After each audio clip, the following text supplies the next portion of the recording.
Hello friends, मैं S के Saini MIC group में एक बार और आपका स्वागत है। और आज हम लोग पढ़ेंगे भारत में बैंकिंग व्यवसाय का विकास, development of banking business in India. यानी भारत में बैंकिंग विकास किस प्रकार हुआ, कैसे हुआ, कब से हुआ, उसी का अध्ययन हम करेंगे। जो संक्षेप में आपको हमने एक चार्ट तैयार करके यहाँ पे ऑलरेडी बना रखा है समय बचाने के लिए। तो यहाँ पे देख सकते हैं कि भारत में बैंकिंग व्यवसाय के विकास को हम निम्न 3 चरणों में बांट दिए हैं। प्राचीन काल में बैंकिंग व्यवसाय, मध्यकाल में बैंकिंग व्यवसाय और ब्रिटिश शासन काल में बैंकिंग व्यवसाय। और ब्रिटिश शासन काल के अंतर्गत बहुत सारे ऐसे समय काल हैं जो बैंकिंग का विकास हुआ है, जिसका हम लोग आज जिक्र करेंगे, एक एक करके इसका अध्ययन करेंगे। तो सबसे पहले हम प्राचीन काल में इसकी हम बात करते हैं। प्राचीन काल में बैंकिंग का विकास किस तरह से कैसे हुआ। यहाँ हम देख सकते हैं कि हमें इतिहास से पता चलता है कि प्राचीन काल में भी भारत में मुद्रा का लेन देन किसी न किसी रूप में होता था। यानी अगर मुद्रा का लेन देन होता था तो किसी न किसी रूप में बैंकिंग का स्वरूप था।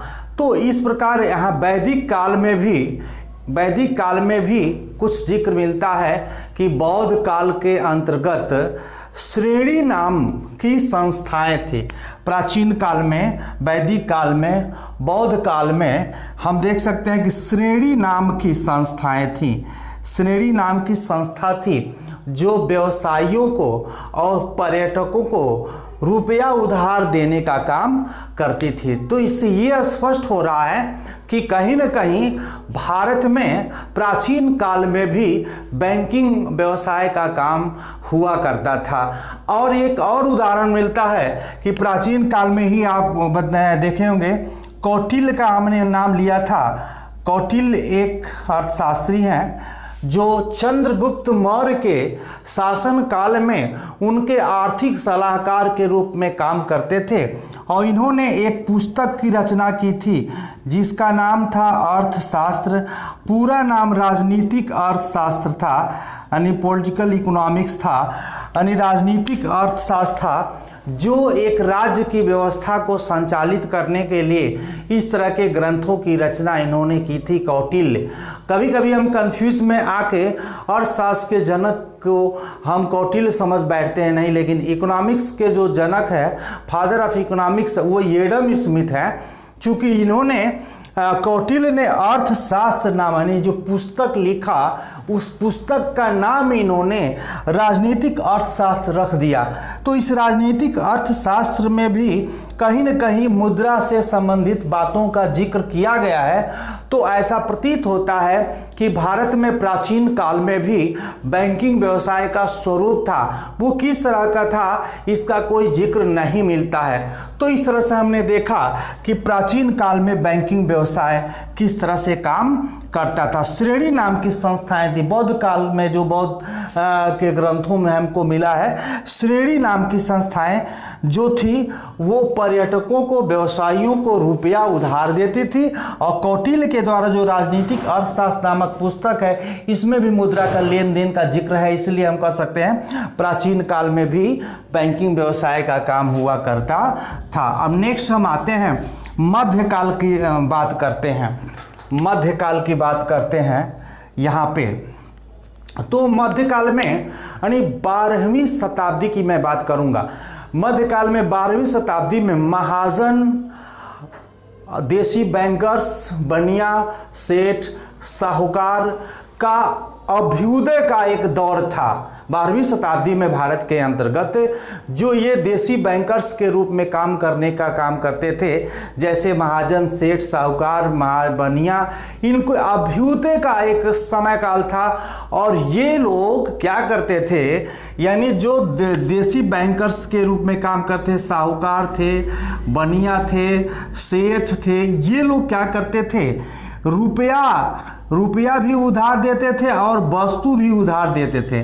यानी वस्तु के साथ साथ रुपए का भी लेन देन करते थे और इनका व्यवसाय के साथ साथ ये बैंकिंग का भी थोड़ा बहुत काम किया करते थे। लेकिन इस तरह से इनका बैंकिंग विस्तार होने लगा, जिसके वजह से उस समय के जो राजा थे, महाराजा थे, बादशाह थे, ऐसे लोग भी, मुगल बादशाह की बात मैं करता हूँ, राजा महाराजा और भी अनेक प्रकार के जिनको जिस तरह की ज़रूरत पड़ती थी, उनको ये सब सेठ साहूकार महाजन जो देसी बनिया है, ये उनको क्या करते थे, वस्तु और मुद्रा दोनों उपलब्ध कराते थे।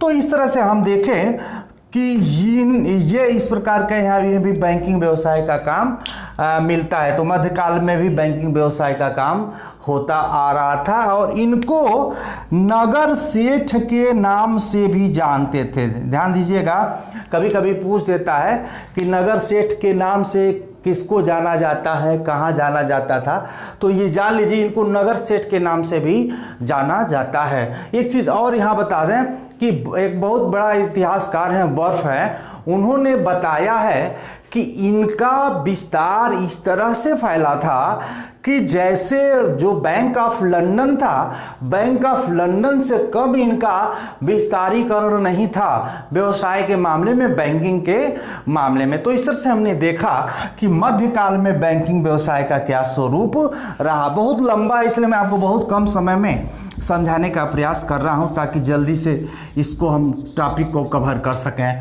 अब आता है ब्रिटिश शासन काल में बैंकिंग व्यवसाय। तो ब्रिटिश शासन काल में हम प्रथम युग की बात करते हैं, प्रथम युग की बात करते हैं। तो भारत में आधुनिक बैंकिंग की शुरुआत 16वीं शताब्दी के अंग्रेजों के आगमन के बाद शुरू होता है। भारत में 16वीं शताब्दी में जब अंग्रेज भारत में आ जाते हैं, तभी यहाँ पे आधुनिक बैंकिंग का एक शुभारंभ होता है। लेकिन 17वीं शताब्दी तक, ध्यान रखिएगा, हमने बताया 16वीं शताब्दी में भारत में जो अंग्रेज आए, उसके बाद से भारत में बैंकिंग का जो एक आधुनिक बैंकिंग का जो एक शुरुआत हुआ और 17वीं शताब्दी तक यहाँ पे जो देसी बैंकर, सेठ साहूकार, बनिया आदि का पूरी तरह से यहाँ पे वर्चस्व था। इसलिए अंग्रेजों के द्वारा जो आधुनिक बैंकिंग का विस्तारीकरण में एक समस्या आ रही थी, तो प्रथम युग में ही अंग्रेजों ने क्या किया कि धीरे धीरे इन सेठ साहूकार, महाजन, देसी बैंकर्स, बनिया आदि के वर्चस्व को समाप्त करने का काम किया। और एक और बात, मजे की बात बता देते हैं, इसी युग में 1835 में एक कानून पास कर दिया इन्होंने, अंग्रेजों ने 1835 में एक कानून पास किया और उस कानून के तहत जितने देसी बैंकर्स के रूप में काम करने वाले लोग, संस्थाएं थी, उनको बंद करना पड़ा, उनका समापन किया गया अंग्रेजों के द्वारा। तभी तक इनका एक वर्चस्व कायम हुआ। तो 1835 में अंग्रेजों ने एक ऐसा कानून पारित किया जिससे बनिया, सेठ साहूकार आदि का वर्चस्व समाप्त हो गया। नेक्स्ट हम चलते हैं एजेंसी गृहों की स्थापना।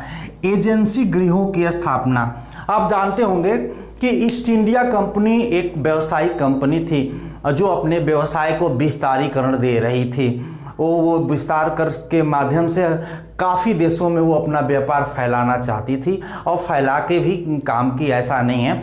तो इस तरह से हम देखें कि एजेंसी संबंधी कार्य, मैंने ईस्ट इंडिया कंपनी ने एजेंसी गृहों की स्थापना शुरू कर दिया। एजेंसी गृहों के माध्यम से वो अपने व्यवसाय को भी फैलाई और एजेंसी गृह के माध्यम से बैंकिंग के भी व्यवसाय का उन्होंने शुभारंभ कर दिया।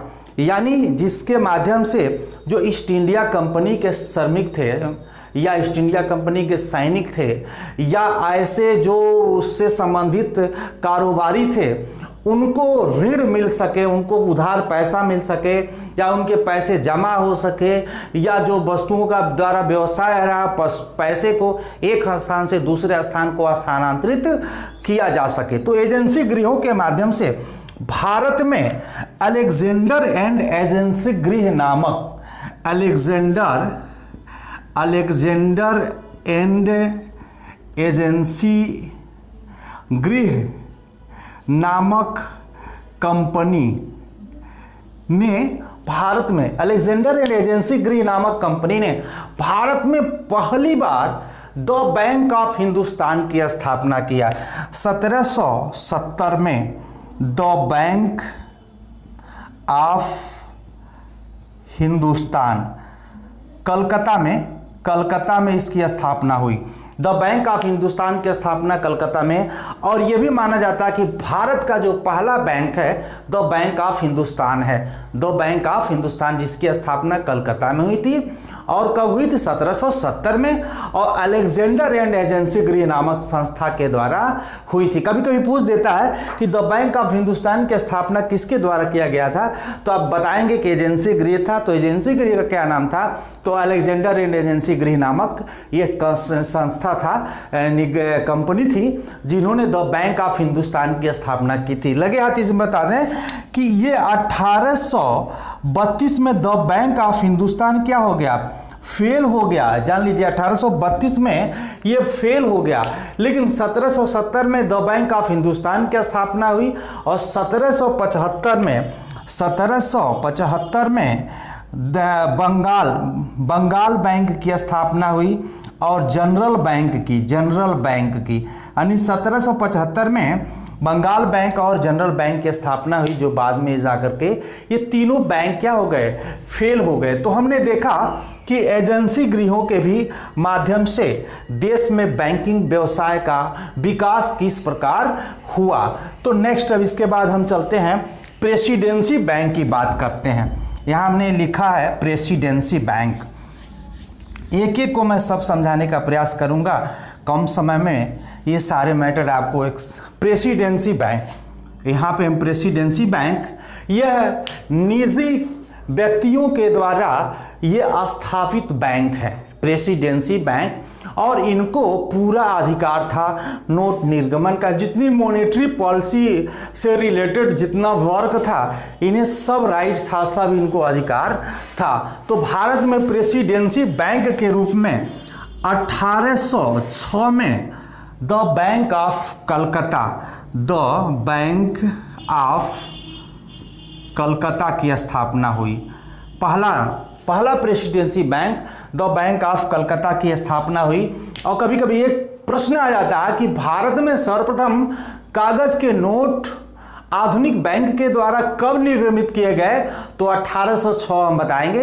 1806 में भारत में पहली बार कागज का नोट छापा गया था क्योंकि प्रेसिडेंसी बैंक के रूप में ये द बैंक ऑफ कलकत्ता की स्थापना हुआ था। द बैंक ऑफ कलकत्ता का स्थापना हुआ था। और 1840 में द बैंक ऑफ बॉम्बे की स्थापना हुई, और 1843 में आपका मद्रास की, द बैंक ऑफ मद्रास की स्थापना हुई। तो कलकत्ता, बॉम्बे और मद्रास की स्थापना हुई। इसको हम बोलते हैं प्रेसिडेंसी बैंक। और 1862 तक इनको लीगल एकदम पूरी राइट के साथ इन्हें नोट निर्गमन करने का अधिकार था, लेकिन 62 के बाद सरकार ने इनके ऊपर प्रतिबंध लगा दिया कि अब आपको कागज के नोट छापने का राइट नहीं है।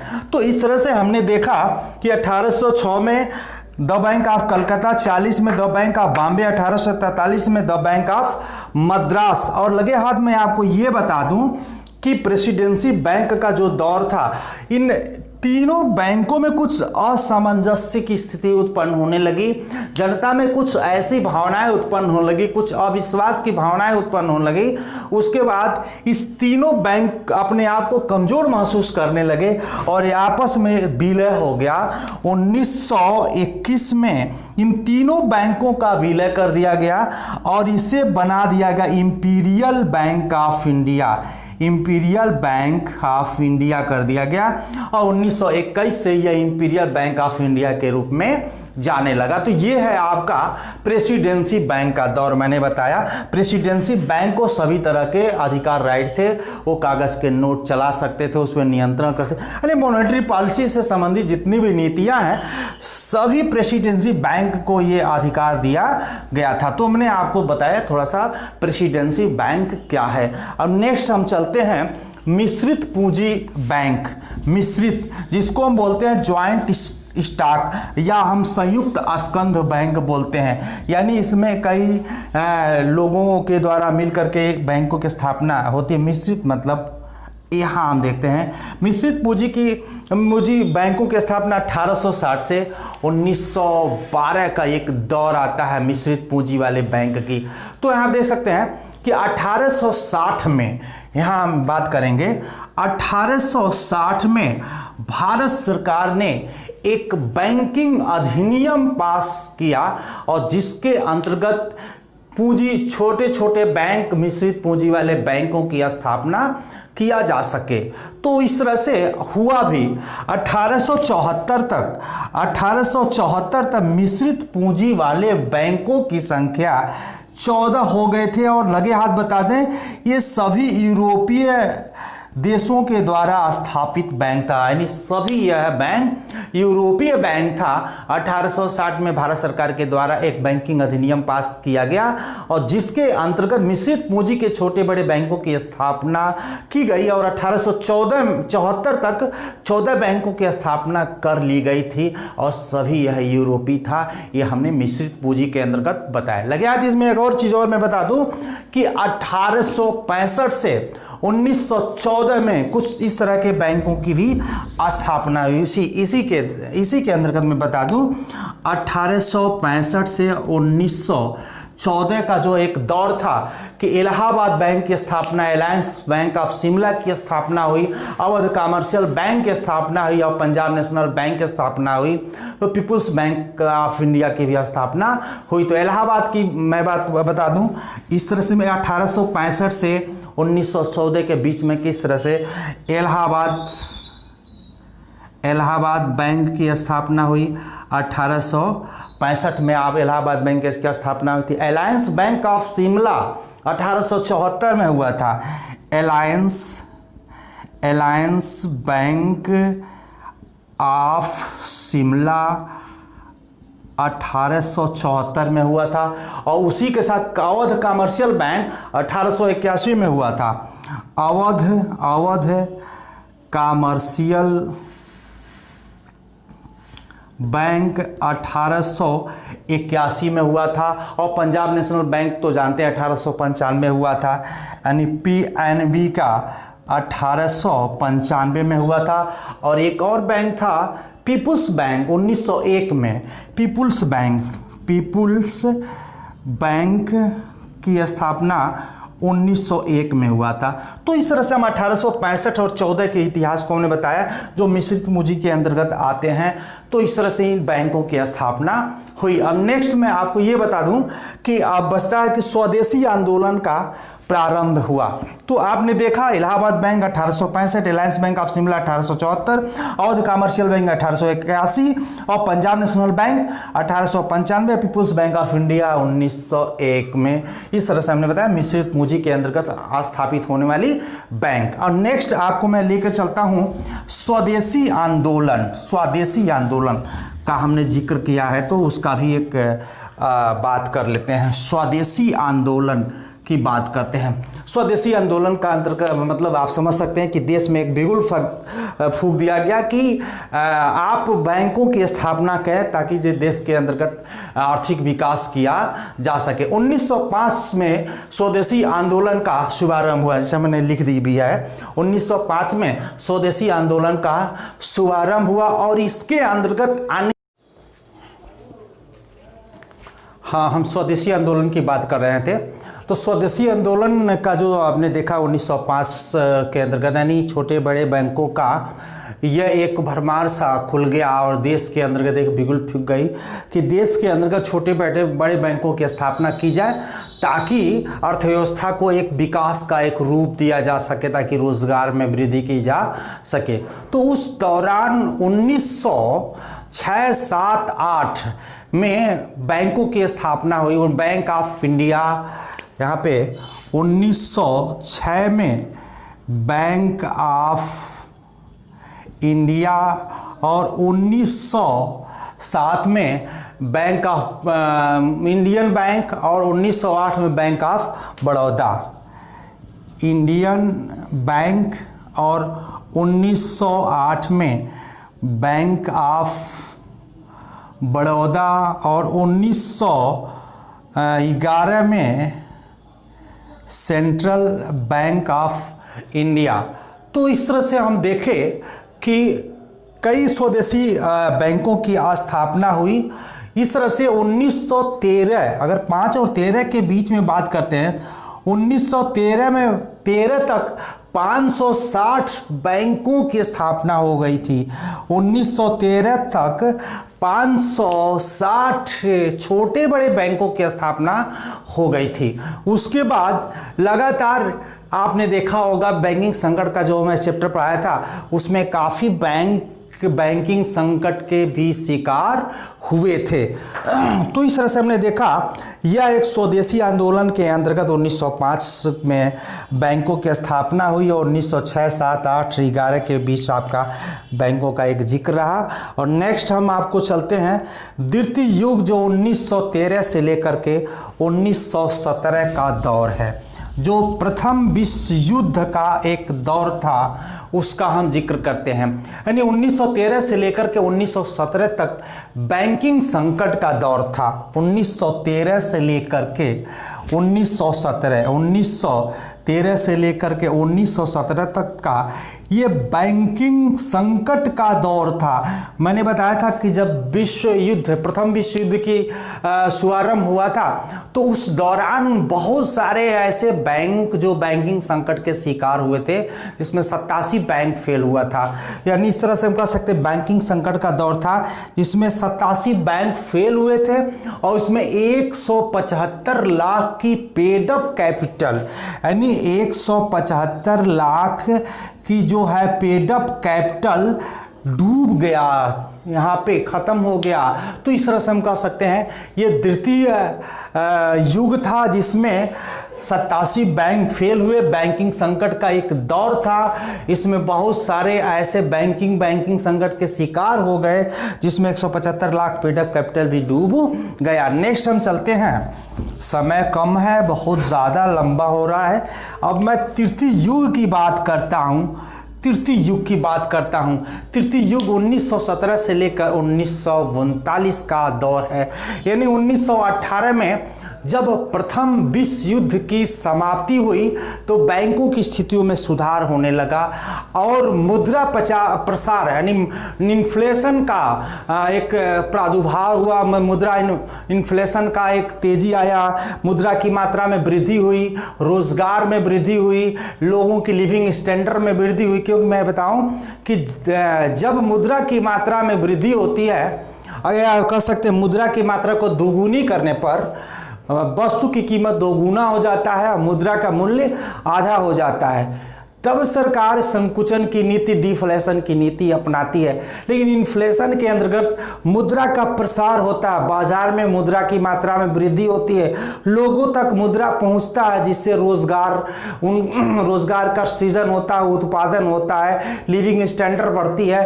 तो इस तरह से हम कह सकते हैं बैंकों की स्थितियों में सुधार था। इन्फ्लेशन का एक दौर था जिससे लोगों के पास पैसे थे तो बैंक के भी पास पैसे होंगे। अगर हमारे पास पैसे होंगे तो हम बैंक में जमा करेंगे। तो इन्फ्लेशन के वजह से, मुद्रा प्रसार के वजह से बैंकों के पास जमाएं बढ़ने लगी और बैंकों के पास जब जमाएं बढ़ने लगी तो बैंक क्या हुआ, क्रेडिट साख पे पैसा भी बांटने लगे, जिससे उत्पादन बढ़ने लगा, रोजगार बढ़ने लगा। इसी दौर में बहुत सारे बैंकों की भी स्थापना है।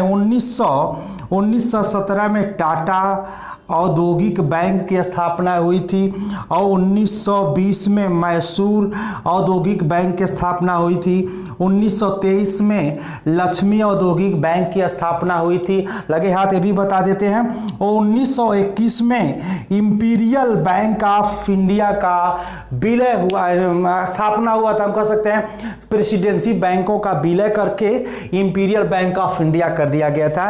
यानी 1921 में ही तीनों प्रेसिडेंसी बैंकों का विलय किया गया और उसका नाम इंपीरियल बैंक ऑफ इंडिया कर दिया गया।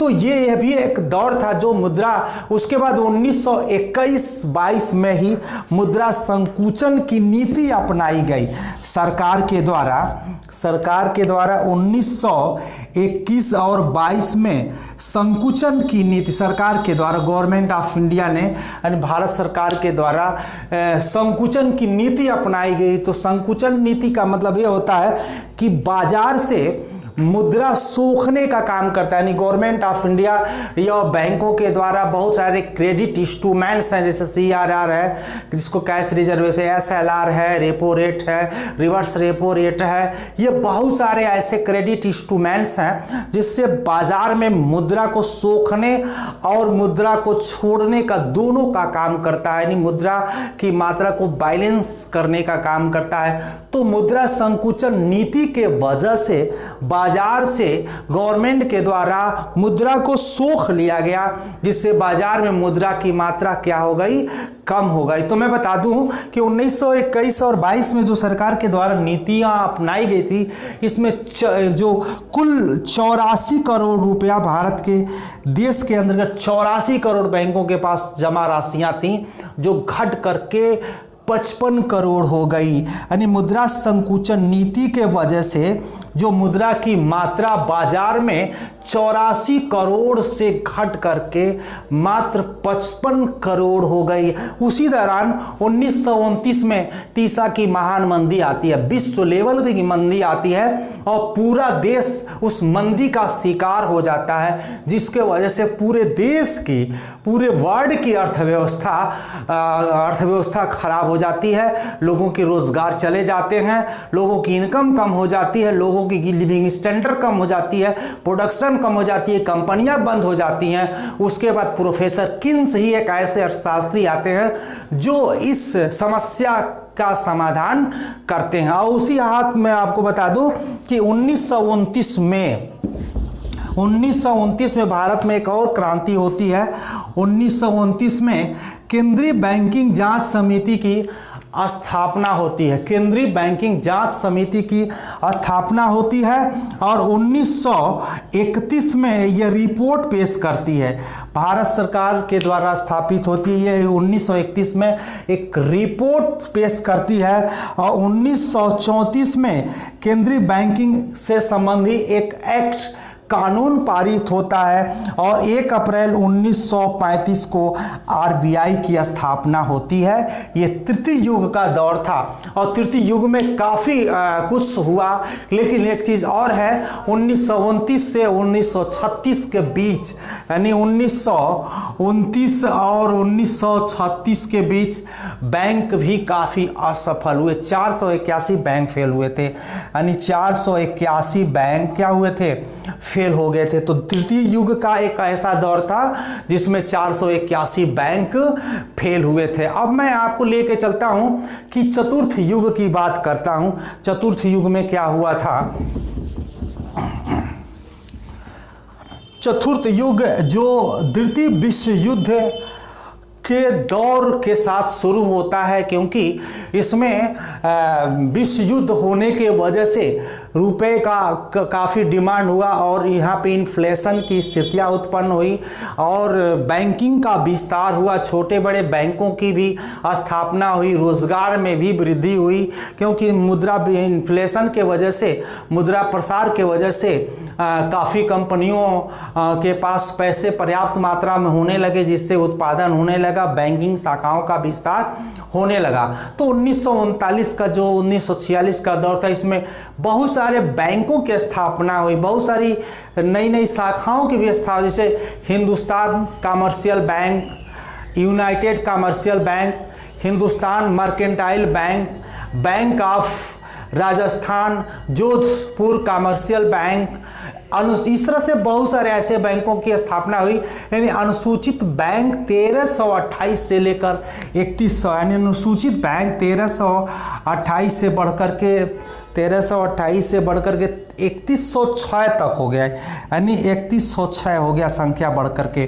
तो इस तरह से हम देखें चतुर्थ युग में बहुत सारे ऐसे बैंकों की, जैसा मैं बताया कि Hindustan Commercial Bank, United Commercial Bank और Hindustan Mercantile Bank, Bank of Rajasthan Jodhpur, और इस तरह से हबीब बैंक आदि की स्थापना हुई और अनुसूचित बैंक की संख्या 1328 से बढ़कर के 3106 हो गई। और इस तरह से हमने देखा कि सभी युगों को हमने एक नज़र में साधने का प्रयास किया है और चाहेंगे कि ज़्यादा से ज़्यादा आप अपने मित्रों को शेयर करें, कि एक जगह इतने सारे मैटर को मैंने कलेक्ट करके बहुत परिश्रम के साथ रखा हूँ। तो मैं चाहूँगा कि इसका आप अध्ययन करें, लॉकडाउन में इसका आनंद लें, सब्सक्राइब करें, लाइक्स करें और शेयर्स करें, ताकि मैं आपके साथ और अच्छे से बना रहूँ। Thank you. आज के लिए इतना ही।